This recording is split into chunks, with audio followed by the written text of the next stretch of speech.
ser um pouquinho de tempo, mas hoje eu estou cheio para falar, cheio, se deixar eu fico aqui falando. Ó, gente, vamos ficar aqui, vamos fazer uma oração? Deus nos abençoe.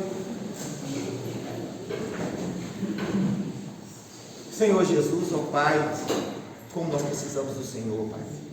Eu peço ao Senhor mais uma vez, ó Pai, como eu peço todos os dias, não nos deixe, Senhor, ser enganado, nem por nós mesmos, ó Pai, nem pelo inimigo e nem pelo homem, mas que nós possamos estar firmados na Tua palavra, Senhor, em busca do Teu Espírito Santo, ser orientado, ó Jesus, e nos corrige, Senhor, quando nós estivermos sendo tendenciosos, Senhor, a desviar do Senhor.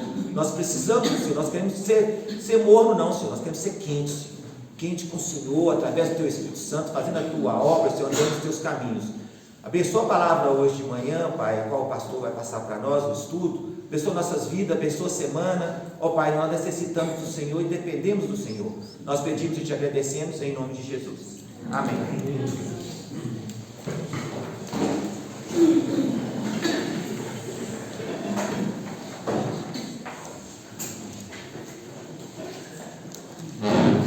Meus irmãos, bom dia, né?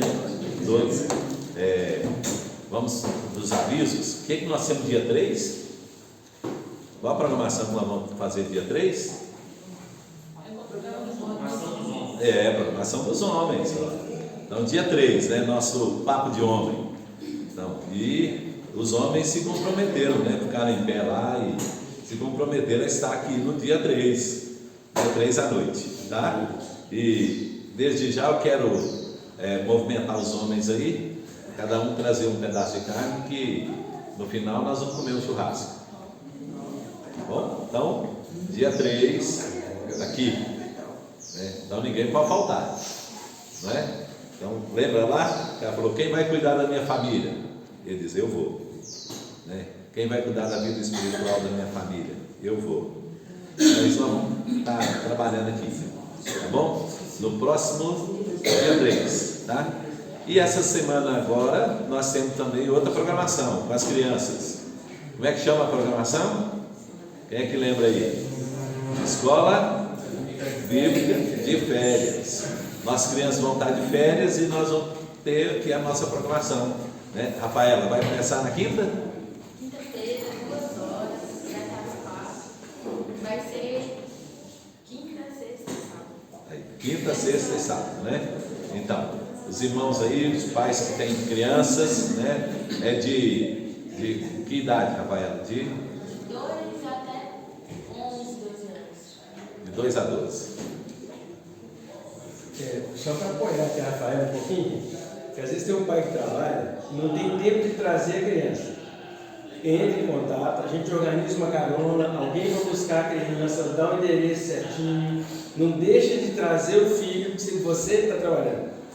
Ajuda a gente, passa o endereço, a gente vai organizar, vai pegar carro, vai buscar essas crianças, para não deixar a criança perder, porque está sendo bem preparado, cuidado. É importante para a criança estar aqui. Então tá bom. Então, quinta-feira, próxima quinta-feira, né? Tá bom. Eu quero pedir as orações dos irmãos, né? Para as pessoas que estão enfermas, nós temos orado, né? Então nós vamos lembrar aqui, nós temos orado pela nossa irmã Dona Juju, né? Pela Tita, pela Leda, pela Dona Lina, Dona Santa, Mãe de Lali, irmã de Lali, irmã de mãe, irmã de Lali, Regina, o Dono do Carmo, né, os mais idosos, né, nós temos orado, e os que estão enfermos, né? Lembrem, né, de pedir seu Clésio, né, que vai fazer uma cirurgia, né, vamos estar orando por eles, né? Tá? Lembre deles nas orações. Tem mais alguma oração especial que alguém queria? Mais alguém? Família, cara. Saúde, sejamos. Pela conversão da minha família e várias pessoas também que não estão conversando. Sim. Família e trabalho. Davi. Isso. Betinha?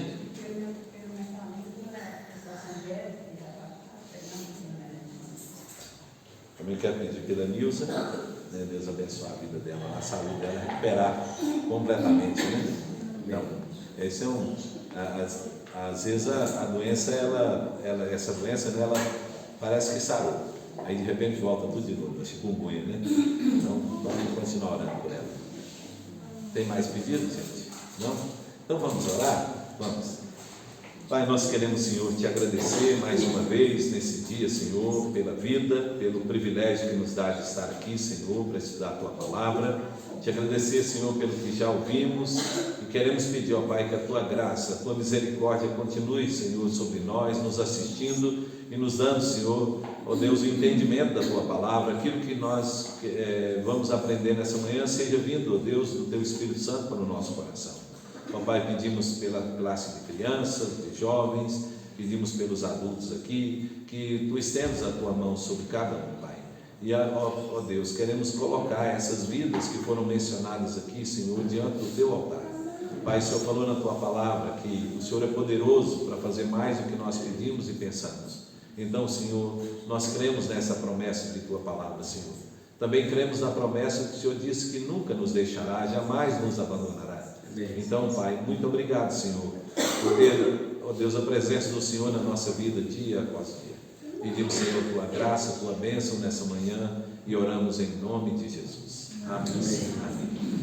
Nós vamos separar então, as crianças e os jovens poderão ir, e eu quero convidar vocês a abrirem suas Bíblias em Apocalipse 21.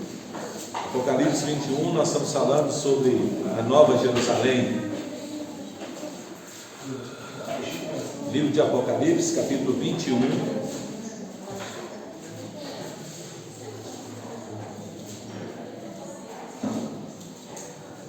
Capítulo 21. Começando no primeiro verso. Diz assim: Vi novo céu e nova terra, pois o primeiro céu e a primeira terra passaram e o mar já não existe. Vi também a cidade santa, a Nova Jerusalém, que descia do céu da parte de Deus, ataviada como noiva, adornada para o seu esposo.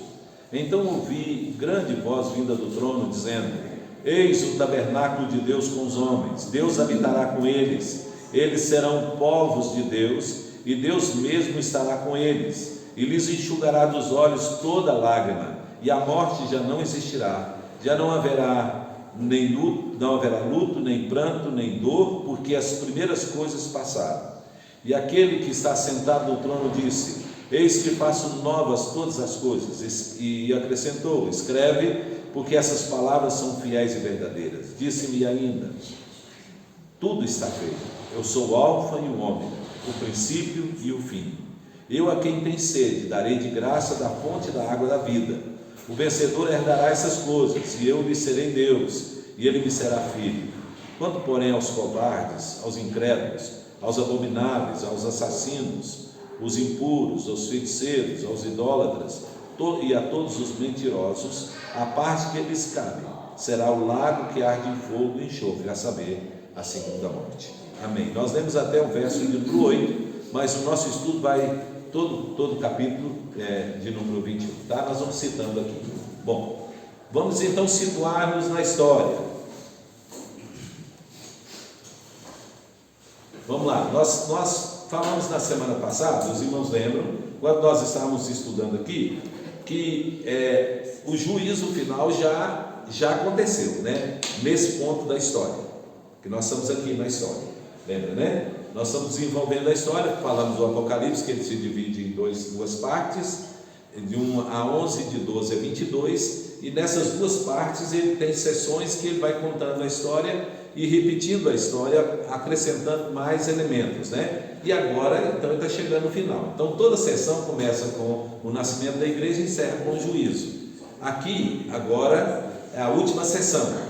Nessa última sessão ele começou então falando sobre o nascimento da igreja, e agora ele está falando do juízo final e contando como será o juízo final, porque antes ele só apresentava o juízo, agora não, agora ele está dizendo claramente. Então nós vimos no capítulo 19 e 20 que ele falou como que foi o julgamento, falou sobre a igreja sendo levantada nas alturas para que o juízo de Deus fosse aplicado e a igreja não sofresse o juízo. Estão lembrados? Então, primeiro Deus mediu o santuário, e nós dissemos que era Deus separando a igreja, né, aqueles que eram seus. Aí quando Jesus apareceu nos ares com aqueles que haviam morrido, né, que a alma daqueles que estavam morridos, seus anjos, então houve a ressurreição dos justos, que o corpo se uniu à alma e ficou nos ares.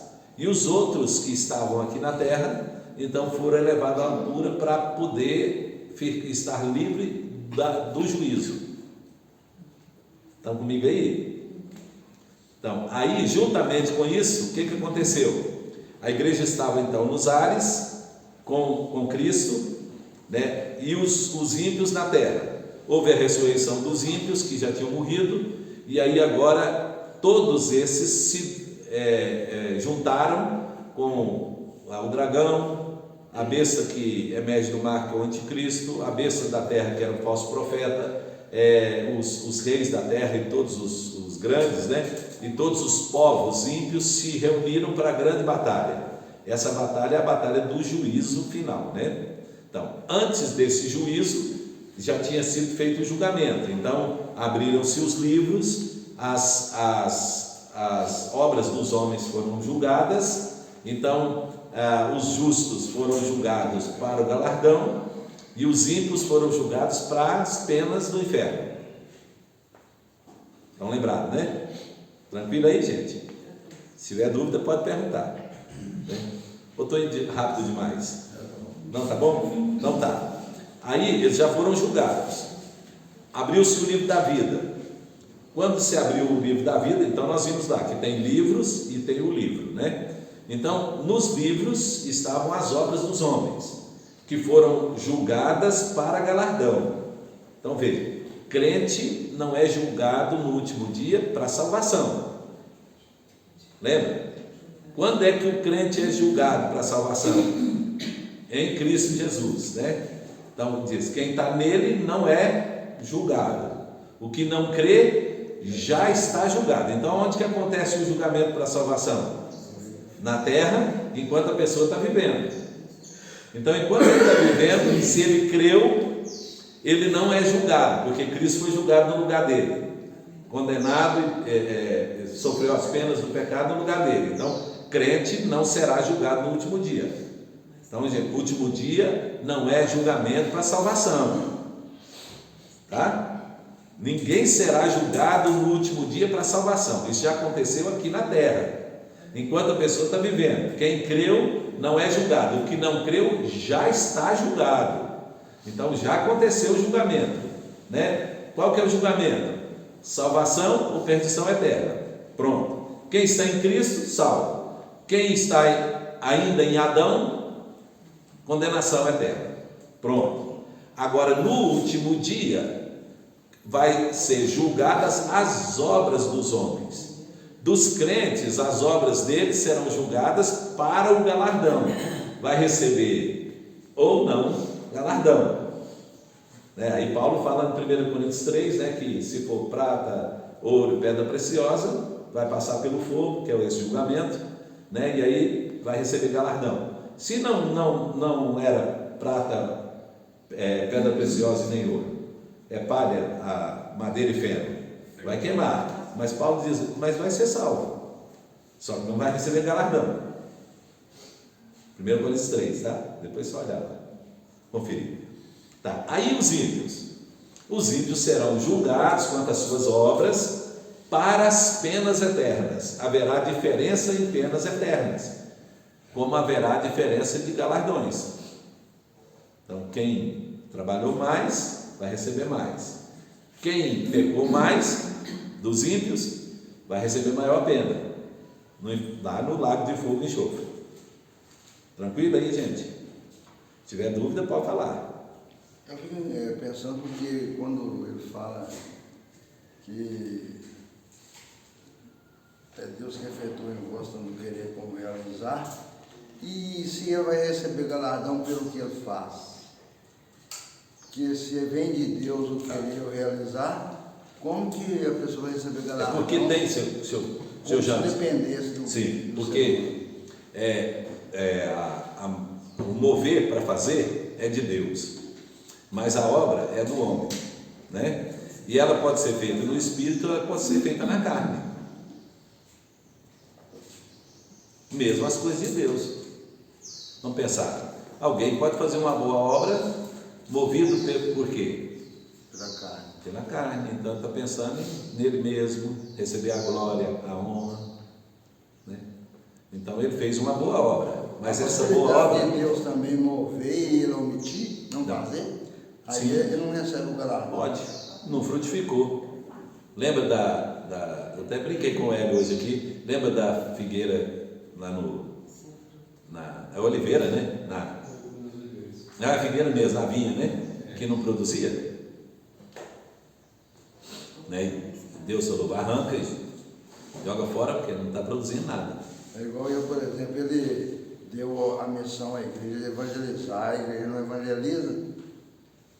Então, aí está recusando, né? E a motivação, a oportunidade, a condição, Deus já é de Deus. Por isso que é. Agora, quando a gente lê aquele texto lá de ele que efetua em vós o querer e o realizar, a gente acha que Deus, Paulo está falando de todas as coisas, né? De todas as obras dos homens. Se você ver Filipenses, você vai ver que Paulo está falando lá na contribuição das ofertas para os pobres, né, de Jerusalém, né? Então ele está falando assim, Deus é quem realiza em nós o querer e o efetuar. Segundo a sua boa vontade. Né?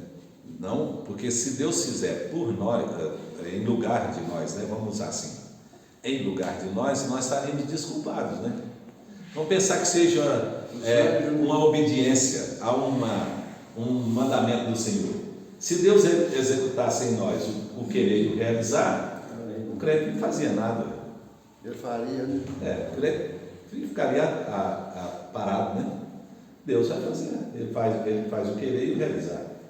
Ele não precisava da gente. É porque é nele que a gente faz, né? É a mesma coisa de pecar porque é salvo, né?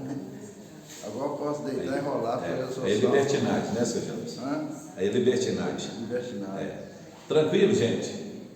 Vamos lá então. Aí, então já aconteceu o julgamento, né? As pessoas que já foram salvas já estão nesse ponto da história aqui do Apocalipse, já estão lá nos ares com o Senhor. Os ímpios que estavam aqui na terra, juntamente com todos esses que o dragão, né, a antiga serpente, Satanás, moveu e levou contra Cristo e contra a igreja, reuniram num só lugar para a batalha. E aí o que aconteceu? Saiu fogo da boca do Senhor e destruiu a todos. E aí eles foram lançados, a destruição sendo lançados aonde, gente? No lago que arde fogo e enxofre. Já aconteceu. Aí João agora, no capítulo 21, primeira coisa que João vê é a criação do novo céu e da nova terra. Então, Deus pegou tudo que existia aqui, purificou pelo fogo, como o apóstolo Pedro disse, né? Queimou tudo, destruiu todas as obras dos homens e Deus fez novo. Então a palavra novo aqui, eu até falei com os irmãos, não é novo de algo que não existia, é novo no sentido de estar sendo transformado. A palavra grega aqui, o sentido é esse, é um novo que está sendo transformado, foi mudado, né? Então, reformou, né? E fez tudo novo, tudo perfeito, né? Então vamos pensar, alguém falou aqui que você era no Jardim do Éden, né? Eu como no Jardim do Éden, mas é muito melhor, né? Melhorado, né? Ainda, porque lá no Jardim do Éden tinha possibilidade de pecado.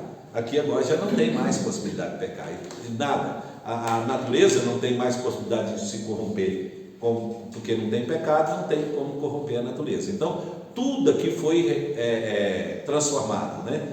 E aí foi preparado para receber a igreja.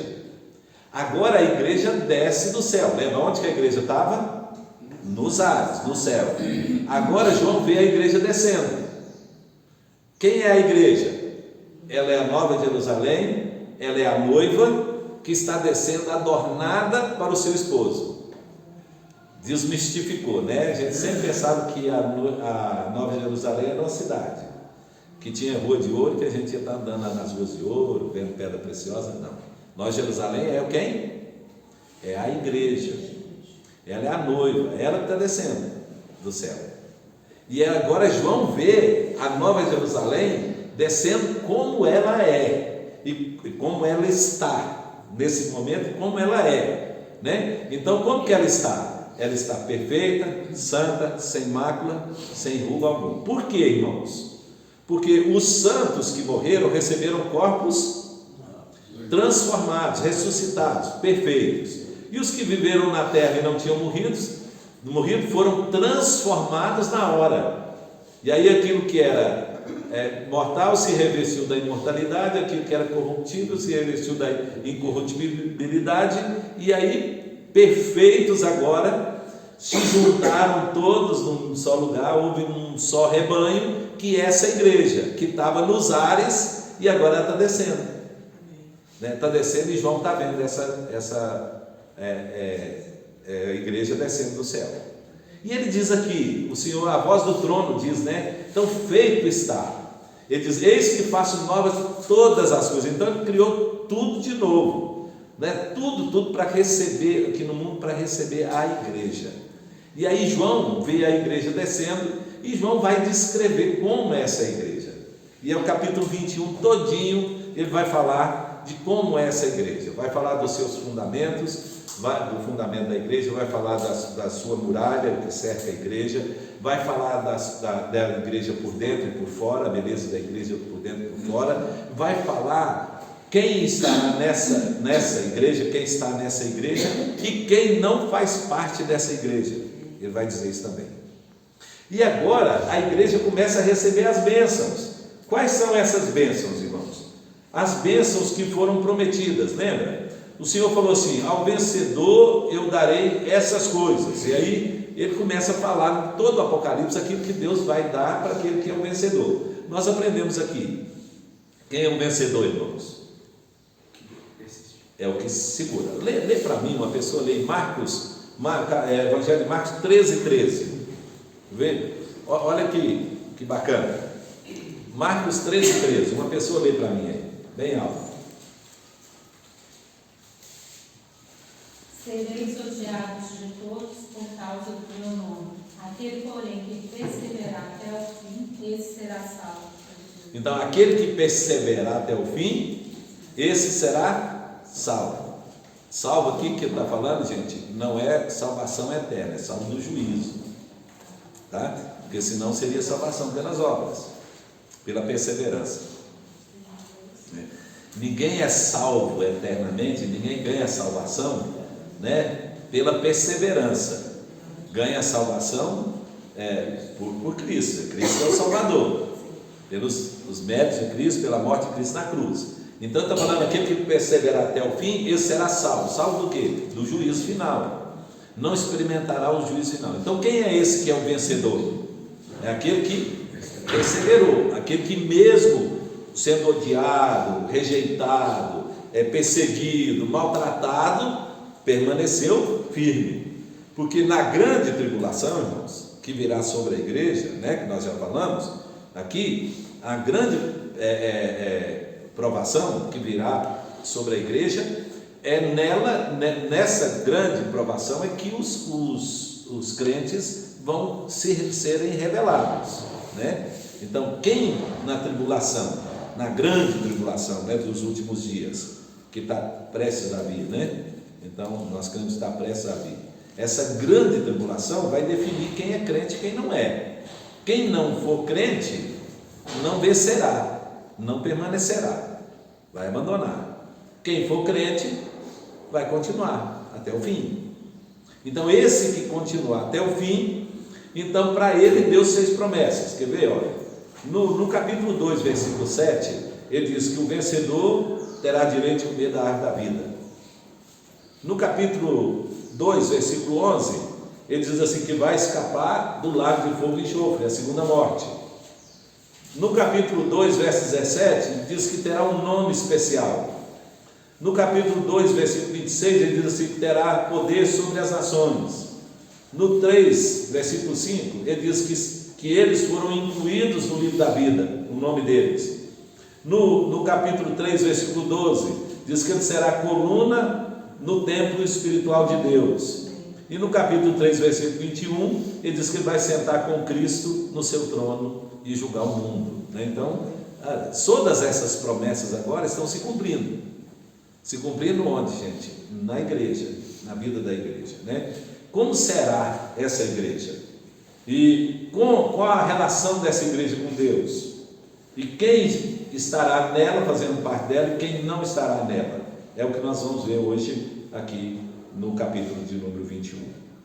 Pastor, Pergunta? Sim. aqui, quando a gente teve aquela fase do Covid, né? O pessoal ficou em restrições e tal, muita gente fala que era o final dos tempos e foi uma pedra, porque muita gente desviou e, assim, foi muito crítico, né? Porque a gente não podia estar junto, né, em comunhão, então, mesmo online, as pessoas não iam, não praticavam e desviaram mesmo, né? É porque a grande tribulação, Viviane, ela não é um ponto fixo na história, né? Como a igreja viveu todas as épocas, houve grande tribulação em alguns lugares e sobre algumas pessoas. Mas a do último dia será o pouco tempo de Satanás. Lembra que nós falamos aqui? Em que Satanás será solto e ele sairá seduzindo as nações e aí perseguirá a igreja, matará os crentes, né? Então essa vai intensificar. Mas alguns pontos foram exemplos e demonstração do último dia, né? Então, só para a gente ter uma noção aqui, gente, ó, todo exemplo, todo texto que nós temos no Velho Testamento e no início do Novo Testamento, que fala de juízo, que houve um juízo, a manifestação do juízo de Deus, aponta para esse último dia. E todo texto do Velho Testamento, onde a igreja sofreu, no Velho Testamento, isso, e depois agora no Novo Testamento, aponta para a grande tribulação. Então é uma forma de estar revelando que vai acontecer, confirmando que vai acontecer. Quer ver? Vamos pensar. Primeiro juízo que Deus mandou no mundo, Noé, não foi? Então, Deus matou a humanidade toda e deixou uma família, né? A família estava na arca. Lá no Novo Testamento nós vemos que Jesus é a porta da arca. Então a salvação é por Jesus. Então a arca representava a salvação, não é? Então ela está falando, o evento do dilúvio está falando do juízo final, desse dia do juízo final. E aí quem estava na arca foi livre, quem não estava na arca morreu, não é? Então no último dia, quem está em Cristo está livre, quem não está em Cristo recebe o juízo. Então, são figuras do Velho Testamento e o início do Novo Testamento que fala do último dia. Assim a tribulação sobre a igreja. Então, Jesus falou em Mateus capítulo 24 sobre a sua vinda, e ele falou que ia acontecer, né? Ele disse assim, naquele dia um estará no campo, será tirado, o outro ficará, um estará no telhado, lembra? Lá, aí fala, ai das grávidas naquele dia, né? Então, não é que mulher grávida não vai para o céu, né? É que vai ficar impossibilitada de correr, de fugir, né? De escapar, porque tá a barriga grande, né? Não tem jeito de correr para escapar, e aí o juiz viria. Então Jesus está falando assim, que essa tribulação ela iria acontecer, e aí aconteceu no ano 70 da história, quando o general Tito invadiu Jerusalém e destruiu Jerusalém e matou muito judeu, né, e tal. Então o exemplo que foi ali é do último dia. Então aconteceu para quê? Para levar a gente para o último dia. Por isso que quando Jesus falou sobre a Noé, né, e a arca, Jesus falou assim, como aconteceu nos dias de Noé, se dará no último dia. Muitos estarão festejando, casando, e veio o dilúvio, e assim acontecerá com a vinda do Filho do Homem. Então viu que Jesus usou o texto do Velho Testamento para dizer, o texto do Velho Testamento aponta para aquele dia, Então a grande tribulação é assim também. Cada evento que acontece em cada lugar, cada época, em que os cristãos são perseguidos e mortos, apontam para quando? Para esse último evento, que é o evento da grande tribulação. Então aquele que perseverar, aquele que se mantiver, será salvo no último dia do juízo, né? Mas vai estar sofrendo a grande tribulação. E que nós vimos aqui no texto de Apocalipse, que é o período em que Satanás será solto, né? Ou seja, Deus dará liberdade para Satanás agir. Então, até agora, a liberdade que ele tem está contida, né? Está limitada. Então, pode agir até certo ponto. Deus limitou. Há uma corrente, lembra? Há uma corrente que segura Satanás. Ele está preso dentro nessa corrente, nesse espaço, que é o espaço limitado por Deus. Então, pode agir até lá. Dali para frente não pode, não é? Mas nesse último dia, Satanás será solto. Ou seja, o limite que Deus estabeleceu, Deus vai tirar. E aí então será a grande tribulação. Quanto tempo vai durar? Alguém fez aí a projeção que, pelo livro de Daniel, que seria 7 semanas, né? Mas não, isso é só conjectura, né? A gente não sabe quanto tempo. Pode durar meses, mas pode durar também dias, né? Deus é que sabe, né? Então Deus é que vai determinar o tempo, mas esse período virá antes de Cristo aparecer nos céus, né?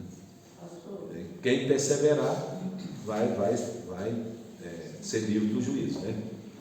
Tereza? Entre aspas, é a última chance, a grande tribulação. Talvez nem é chance, Tereza, Não, porque eu digo no sim. sentido assim, pastor, que aí não vai ficar mais nenhum.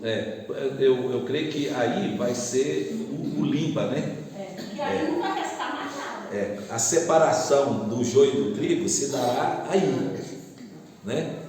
É nessa hora que o joio e o trigo será separado, né? Então, como vai ser separado? Então, pela a aprovação, né? A tribulação, a peneira de Deus, né? É a peneira de Deus ali, Não né? vai ficar mais cristão. E aí assim, nesse dia muitos e muitos serão mortos, né? Na grande tribulação. No capítulo 7 de Apocalipse, João viu esses crentes que vieram da grande tribulação, né? E aí eles estavam de vestiduras brancas, né? E aí ele perguntou para o anjo, né? Quem são esses? De onde vêm, né?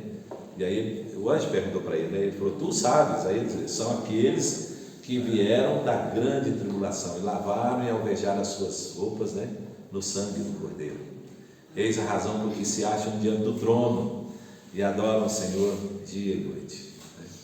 Então, a gente sabe, irmãos, que é um crente diferenciado, né? O que passar pela grande tribulação, né? É ruim do ponto de vista humano, né? Mas do ponto de vista espiritual é bênção, né? Porque as diferenças, né, do galardão se revelará aí, naqueles que sofreram e permaneceram, não apenas daqueles que serviram, né?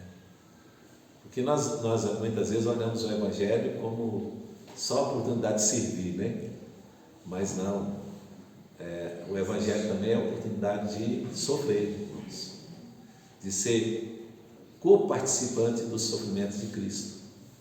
Nesse ponto aí que eu fico matutando, que Deus separou pessoas exclusivas para determinadas missões, pessoas que ficaram na história.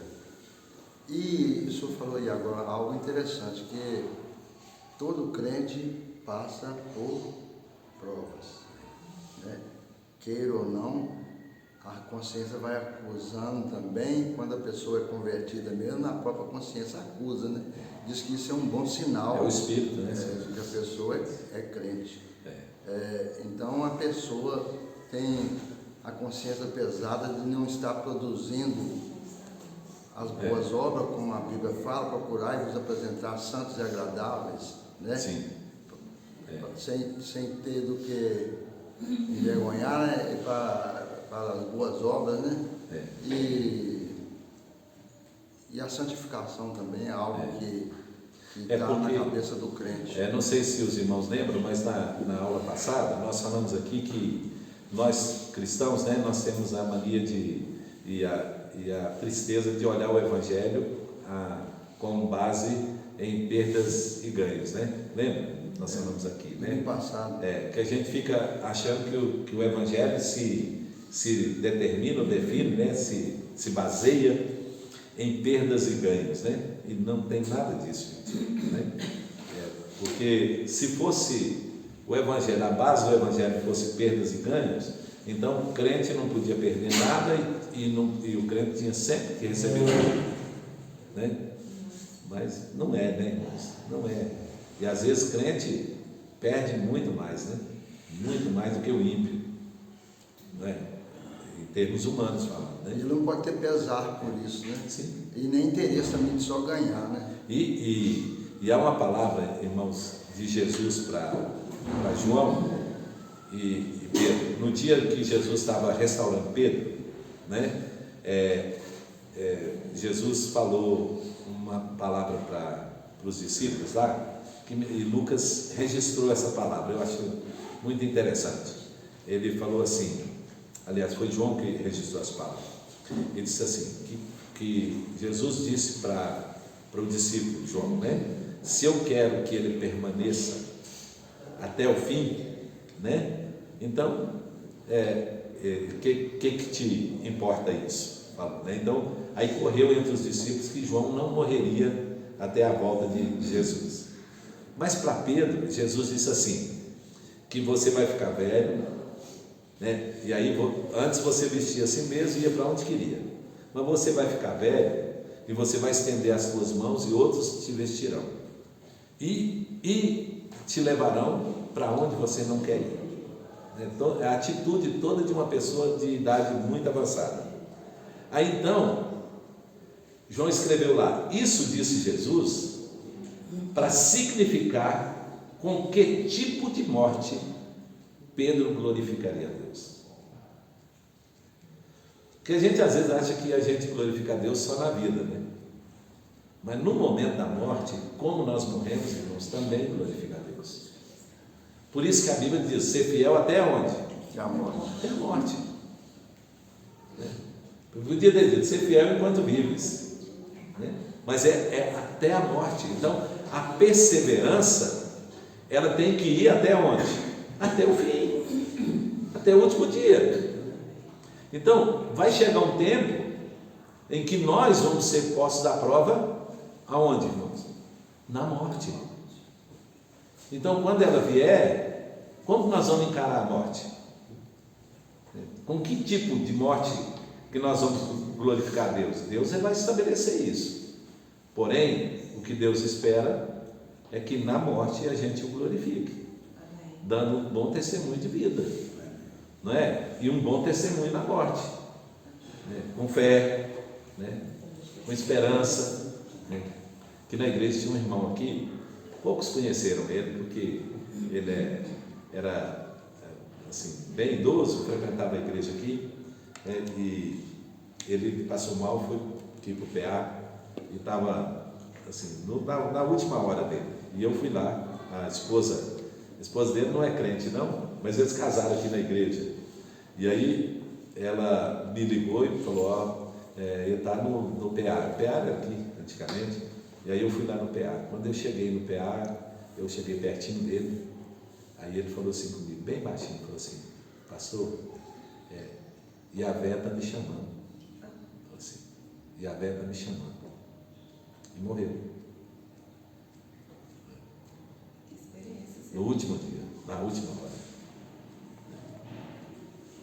Então, Deus estava chamando. Como nós vamos enfrentar a morte, irmãos? E como nós vamos viver a vida? Então, aquele que perseverar até o fim, perseverança. O apóstolo Paulo também disse, né? Combati o bom combate, persegui. Completei a carreira, né? Guardei a fé. Amém? Vamos seguir, né? Como que é essa igreja, então, irmãos, que João está vendo, né? Olha aí, primeira coisa que João vê dessa igreja é que essa igreja é bonita por fora. João vai descrever a igreja, e João não dá conta de descrevê-la se não for por meio de figuras, né? Como ele fez com o trono de Deus. Lembra quando ele viu o Senhor assentado no trono, lá no capítulo 4? Ele diz assim, que o aspecto do trono era assim, foi descrevendo, colocando pérolas, colocando pedras, né, preciosas, para descrever como que era o trono de Deus, onde Deus estava sentado. Agora João vai usar a mesma figura, ele vai usar pedras preciosas para descrever como é essa igreja, né? Como é a glória dessa igreja. Então no versículo 11, se os irmãos olharem aí, no versículo 11 ele diz assim, a qual tem a glória de Deus, o seu fulgor era semelhante a uma pedra preciosíssima, como pedra de jaspe cristalina. Então João vai descrever a igreja e por fora ele está dizendo assim, ó, ela se apresenta assim, a glória de Deus estava na igreja, e a glória de Deus é que tornava a igreja tão preciosa e limpa, né? Então assim, e a Bíblia descreve isso, irmãos, porque a igreja reflete a glória de Deus como a lua reflete o sol, a luz do sol. A glória da igreja naquele último dia é indescritível. Então não tem palavra para João descrever como que é essa beleza da igreja, como que é a sua glória. Então ele tem que usar figuras, né, terrenas para dizer. Então ele usou uma pedra preciosíssima e diz assim, ó, essa pedra, como essa pedra cristalina é essa igreja, né? Como ela é por fora. Aí João também descreve como essa igreja é por dentro. Olha no capítulo 21, versículo agora 19 e 20. Ele diz assim, ó, os fundamentos da muralha dessa igreja, depois nós vamos falar da muralha. Ele diz assim, os fundamentos da muralha estão adornados, da cidade, estão adornados de toda espécie de pedras preciosas. O primeiro fundamento é de jaspe, o segundo de safira, o terceiro de calcedônia, e aí vai dizendo pedras preciosas, né? Veja, irmãos, quem vai construir? Newton está construindo um prédio, né? Gastou quantos sacos de cimento no prédio lá já, na base, no fundamento? Gastamos lá 16 betoneiras, lá Pode ser, o caminhão de betoneira dá 3 cúbicos, né? 6 cúbicos, né? Olha a quantidade de coisa. Imagina, Nilton, ele está dizendo aqui que o fundamento da igreja é de pedra preciosa. Quem vai com pedra preciosa no fundamento de uma construção vai ficar por baixo, que é a base, não é? João descreve que o fundamento dessa igreja, a base dessa igreja é toda de pedra preciosa. Qual é o fundamento da igreja? A igreja é edificada sobre o que, irmãos? Lembra? Quem ajuda aí? Vamos lá? Sobre os apóstolos e os profetas. E quem é a pedra angular dessa igreja?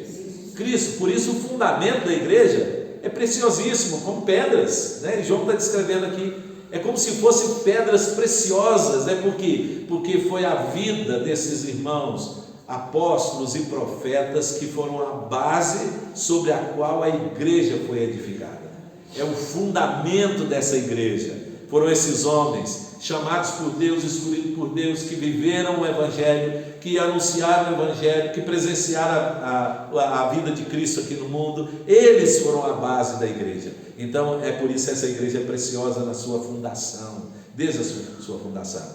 Aí diz que essa igreja, irmãos, ela tem as portas abertas a todos para comunhão. Olha o versículo 13, observa aí no versículo 13, ele diz assim, a cidade tem 12 portas, né? Ele diz, 3 portas se acham para leste, 3 ao norte, e 3 ao sul, e 3 ao oeste. Então, de todos os lados tem 3 portas, né? Lembra, o 3 é o número de perfeito, né? De Deus, né? Então as portas estão abertas. As portas para quê, irmãos? Para entrar mais gente nela? Não, porque aqui já definiu.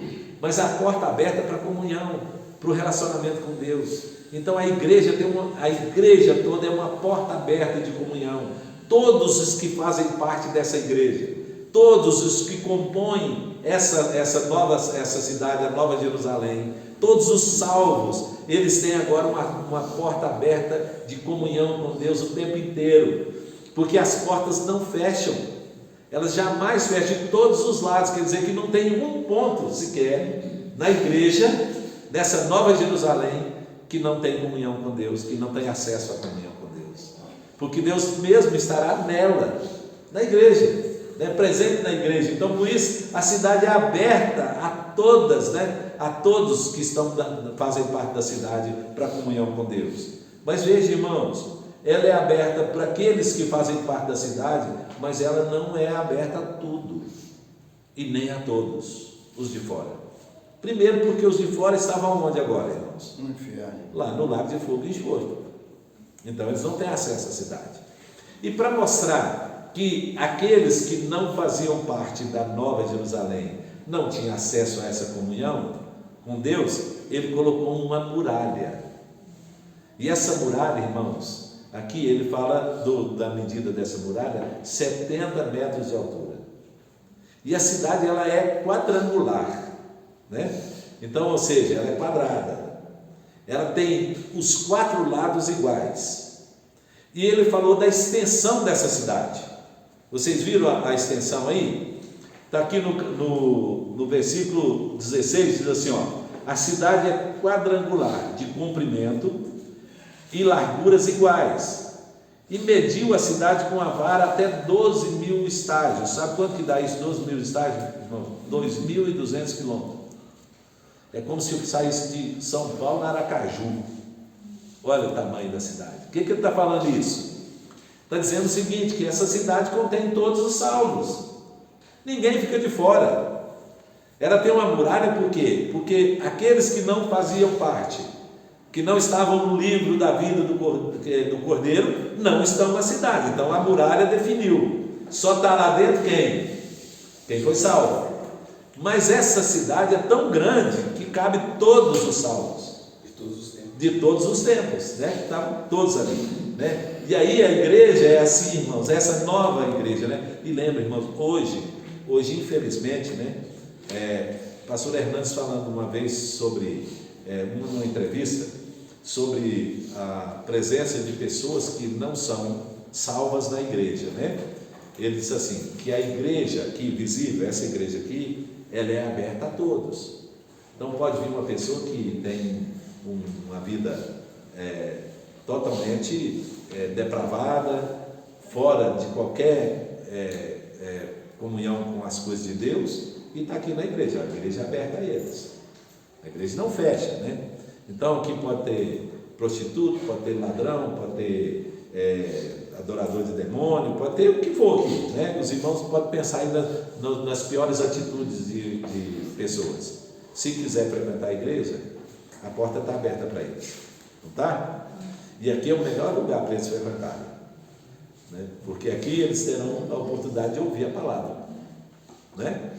Ouvir a palavra e a palavra tocar no coração deles. Então a porta é aberta para eles, aqui no mundo, certo? Porém, a igreja não é aberta a tudo. Então a igreja não aceita tudo. A igreja aceita todos que vêm, né? A porta está aberta para eles, mas a igreja não aceita tudo. Então um que faz parte da igreja, ele tem que andar de acordo com os princípios da palavra de Deus, né? Então aquilo que não faz parte dos princípios da palavra de Deus não pode fazer parte da vida de um membro da igreja. Então ela é aberta a todos, mas ela não é aberta a todos. Tudo. Cíntia? A igreja é aberta a todos. Então aqueles que não fazem parte da igreja, eles já começam a sofrer aqui dentro, porque eles vão ouvir o que eles Eles vão ser confrontados, né? Eles sofrerão dentro da igreja. Então, porque Por enquanto, para os crentes. porque às vezes uma pessoa está aqui dentro e ela está com um comportamento moral assim, muito ruim, né? Vamos pensar, né? Não pertencer, traz sofrimento. Sim, porque já traz confrontação, igual ouvir a palavra. Eu ria muito quando o Ronaldo veio para a igreja, o Ronaldo de Maqué. Ele começou a frequentar igrejas porque começou a namorar com Maqué, ele começou a frequentar, mas o Ronaldo não era crente. E ele morava com a mãe aqui de frente, né? Aí quando terminava o culto, ele chegava lá e falava assim: ó, eu não vou voltar naquela igreja ali mais não, só está contando a minha vida tudo para o pastor. Toda vez que eu chego lá no culto, o pastor fala da minha vida todinha, está falando da minha vida, eu não vou lá naquela igreja mais não. Agora, eu não falei nada não, Ronaldo, né? Ué, eu nem conversei com o pastor essa semana, não, mas é o Espírito Santo, né? Aí a mensagem foi pregada e a mensagem falou para ele, aí foi confrontando, até o dia que ele entregou a vida para Jesus, né? Eu vi o pastor falando uma vez que a melhor maneira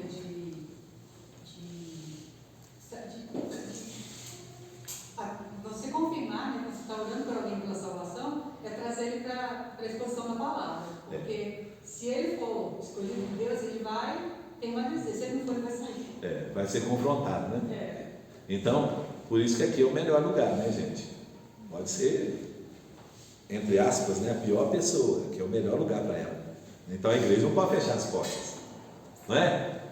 A igreja pode dizer, não, você não pode frequentar a igreja, não, tem que frequentar. Aí frequentar a igreja e tornar-se membro da igreja são duas coisas muito distintas, né? Bem diferentes. Ô pastor, e a mesma coisa é a igreja cristã. Não suporta ficar no meio de esquisito. E aí é o inverso, né, Ivone? Aqui é o melhor lugar para eles. E lá no mundo, né, no meio dessas bagunças, é o pior lugar para o crente. Não é? A não ser que o crente vai lá com o propósito de evangelizar, né? Mas estar lá é o pior lugar para ele, porque ele vai conviver com coisas que ele não aprova, né? Igreja também, só prega bênção, como o senhor falou aí. Aí assim, ó. Aí não confronta, né? Porque a palavra tem que pregar, né? Tem que falar. Tem uma igreja nos Estados Unidos, eu esqueci em inglês como é que é o nome, é a igreja de cristal que eles falam lá nos Estados Unidos. Diz que é uma das maiores igrejas nos Estados Unidos. Aí perguntaram, numa entrevista, perguntou para o pastor, falou assim, qual a fórmula, né, dessa igreja crescer tanto como tem crescido aqui? Ele falou, é simples, aqui dentro não se fala de pecado. Então não é igreja, né? Porque se a igreja não for pregar contra o pecado, então qual a razão, né, da igreja, né? Vamos lá, só mais um pedacinho para a gente encerrar, e na próxima aula nós vamos falar do restante. Então nós vimos aqui como que é essa igreja, a extensão dessa igreja, ela é aberta a todos, né? Porém não é aberta a tudo. E aí, na igreja também, irmãos, é o lugar onde se vive em total integridade com Deus. O versículo 18 e o versículo 21 diz assim, versículo 18 e o 21. No 18 ele diz, a estrutura da muralha é de jaspe e também a cidade é de ouro puro. Olha, de ouro puro, então, puríssimo, né? A pureza, semelhante ao vidro limpo. O versículo 21 diz a mesma coisa, ó. As 12 portas são 12 pérolas, e cada uma dessas portas de uma só pérola. A praça da cidade, olha, a praça da cidade é de ouro puro, como vidro transparente. Então, a comunhão com Deus e a integridade dos cristãos serão reveladas naquele dia, né, com essa pureza e com essa transparência total, né? Então, como o ouro puríssimo e transparente, né? Assim é essa igreja. Tá, perguntas aí? Alguém quer falar? Aí nós vamos terminar, né? Porque senão vamos passar muito horário. Quer dizer que é lindo, que quando você vê o ouro puro, a gente percebe a santidade de Cristo.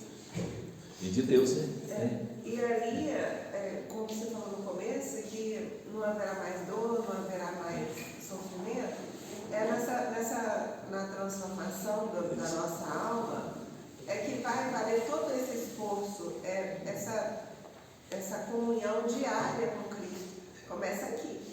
E chegar lá, a gente viver a santidade, participar de viver o santo. Sim, e aí tudo aquilo que existia em nós, que não era, né, que não foi transformado até a volta de Cristo, aqui já foi tudo transformado, né? Então não há nada de natureza pecaminosa, nada de coisa corrupta na nossa vida, né? Tudo foi transformado, tudo mudado. E é bela porque também nela não haverá, não sei se vocês notaram aqui, mas nela não haverá nem velho e nem criança, né? Você viu? Não fala de criança nela e nem fala de velho. Por quê, irmãos? Porque Paulo diz que nós seremos como varões perfeitos, né? Pastor, mas se a criança morre criança, se a pessoa morre criança, ressuscita adulto. Ressuscita varão perfeito. Varão perfeito. Tem uma discussão sobre isso interessante lá no seminário. Se criança vai para o céu? Então como é que vai ser? E o Leverson, né, professor dessa matéria, ele falou uma coisa interessante. Por que importa ter idoso? Porque a velhice é a morte, né? A velhice, a pessoa vai ficando com o corpo acabado, não vai funcionando mais como funcionava. Não é a forma que Deus criou para ser. É porque está morrendo, né? É morte. Então, só completando isso aí que você falou, da velhice é morte. Gente, por mais são que a pessoa seja, por mais, assim, um velho, né? Por mais saúde que ele tenha, só lembrando que as células dele são todas envelhecidas e vão deixar de viver. Pode continuar. Então, aí, ou seja, não faz sentido na glória você ter coisas que estão acabadas, uma pele morrendo, né? Mas a gente vai estar na flor da idade, né, no céu, no estado perfeito. E por que não? A criança estava amadurecendo. Por que não haverá criança? Porque a criança não foi totalmente formada. Né? Então a criança está sendo formada no céu, já foi formada. Né?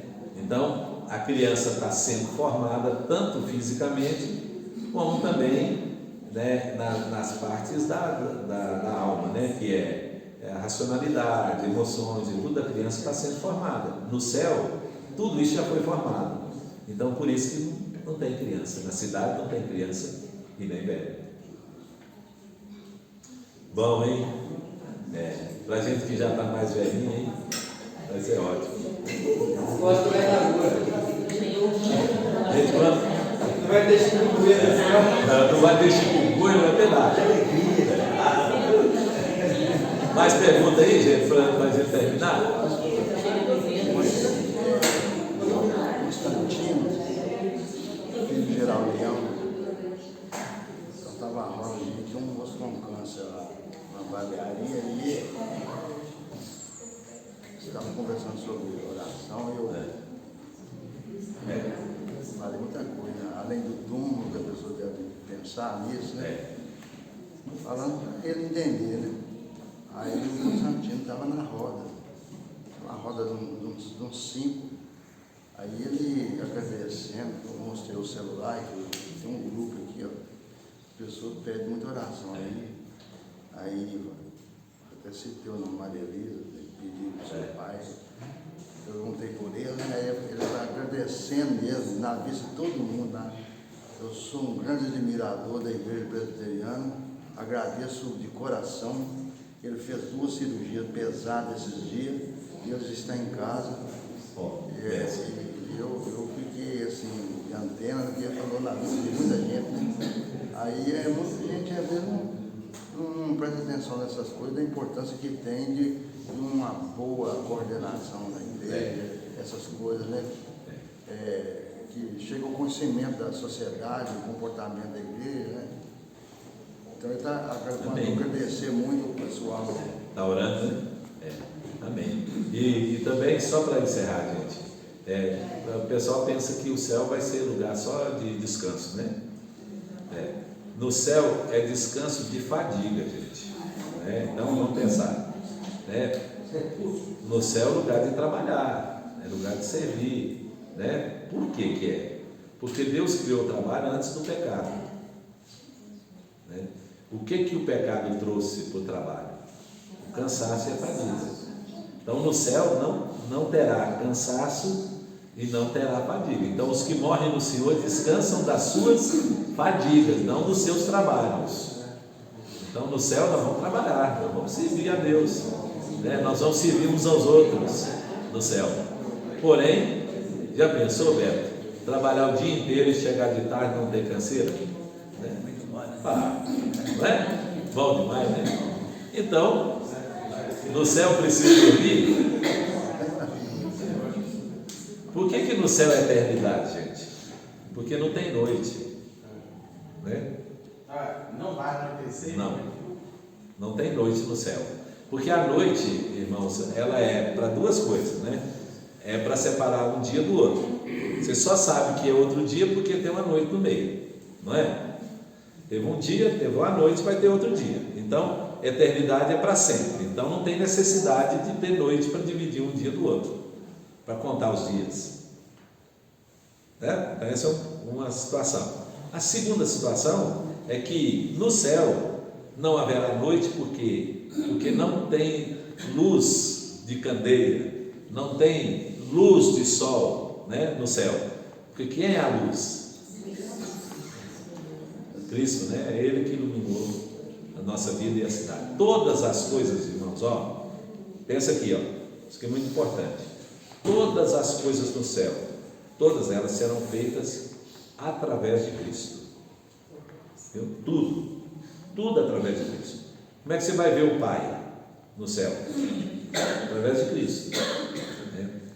Então, Deus continuará sendo invisível, mas através de Cristo nós vamos ver. Como é que nós vamos conhecer as coisas no céu? Todas as coisas através de Cristo. Tudo é por Ele, tudo é nele e tudo é para Ele. Aí no finalzinho tem um versículo que fala que ele vai cantar loucuras no meio da congregação, né? Para quem gosta de louvor, vai ter também a presença de Jesus. Amém, né? Vamos ficar em pé para a gente terminar? E aí, irmãos, que o Senhor abençoe a todos, tenham um bom dia, viu? E à noite, às 18 horas, nós temos culto, viu? Então, vamos. Pai, nós queremos te agradecer, Senhor, pela tua palavra, e queremos pedir que o Senhor continue nos instruindo por meio dela, Senhor. Teu Espírito Santo continue falando ao nosso coração, nos dando sabedoria espiritual para entender e também, Pai, para colocá-la em prática, Senhor, na nossa vida. Pedimos, Senhor, tua graça, tua misericórdia no restante desse dia, abençoando logo mais o culto à noite, Senhor, que possamos estar juntos aqui em comunhão, te adorando. Pedimos, Senhor, tua graça, tua misericórdia e oramos em nome de Jesus. Amém. E agora, irmãos, que a graça do Senhor Jesus, o amor de Deus, nosso Pai, e a comunhão do Santo Espírito esteja sobre todos nós, amém, hoje e para todo sempre. Amém. Amém. Deus abençoe a todos, tenham um bom dia. Amém.